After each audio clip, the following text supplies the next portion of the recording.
Pause for a second. Who said simple, comforting food doesn't have enough of protein? Today, I'm making vegetable pongal or khichdi. Honestly, ನಿಮ್ಗೆ ಏನು ಬೇಕೋ ಆ ಹೆಸರು ಕರೀರಿ.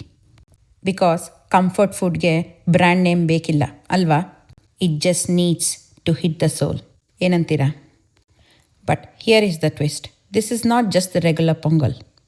ನಾನು ಇಲ್ಲಿ ಫೈಬರ್ಗೆ ತುಂಬ ತರಕಾರಿ ಹಾಕಿದ್ದೀನಿ, ಪ್ರೋಟೀನ್ಗೆ ಸ್ಪ್ರೌಟೆಡ್ ಮೂಂಗ್ ಹಾಕಿದ್ದೀನಿ, ಕಿನ್ವಾ ಸ್ವಲ್ಪ ಆ ಸ್ಟ್ರೆಂತ್ಗೆ ಹಾಕಿದ್ದೀನಿ, ದಾಲ್ ಮತ್ತು ರೈಸ್ ಫಾರ್ ದ ಕ್ಲಾಸಿಕ್ ಅಮ್ಮ ಮನೆ ಫೀಲ್ ಕೊಡೋಕ್ಕೆ. ಹೆಲ್ದಿ ಅಂದರೆ ಸ್ಯಾಲಡ್ ಮಾತ್ರ ಅಲ್ಲ ಅಲ್ವಾ? ಹೆಲ್ದಿ ಅಂದರೆ ಸ್ಯಾಡ್ನೆಸ್ ಕೂಡ ಅಲ್ಲ. My style of healthy food look like this: hot, soft, little ghee smell ಬರ್ತಿದ್ರೆ ಬೌಲ್ ಆಫ್ ಹ್ಯಾಪಿನೆಸ್. 1 ಸ್ಪೂನ್ ತಿಂದಿದ ಮೇಲೆ ಓಕೆ, ಲೈಫಲ್ಲಿ ಏನೇ ಕಷ್ಟ ಬಂದರೆ ನಾವು ಮ್ಯಾನೇಜ್ ಮಾಡ್ಬೋದು ಅಂತ ಅನಿಸುತ್ತೆ. ಆ ಥರ ಫೀಲ್ ಕೊಡೋ ಅಂಥ food. Simple ingredients, less drama, full comfort. Detail recipe ಬೇಕು ಅಂದರೆ ಪೊಂಗಲ್ ಅಂತ ಕಮೆಂಟ್ ಮಾಡಿ. ಸಿಗೋಣ ನೆಕ್ಸ್ಟ್ ರೀಲಲ್ಲಿ. ಬಾಯ್.